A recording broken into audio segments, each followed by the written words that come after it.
You ask Tiger to solve. This deals with linear equations with one unknown. The final result is x equals -2. Let's solve it step by step. Group all constants on the right side of the equation. Add 5 to both sides. Simplify the arithmetic.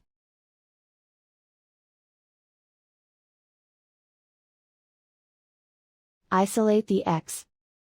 Divide both sides by 3.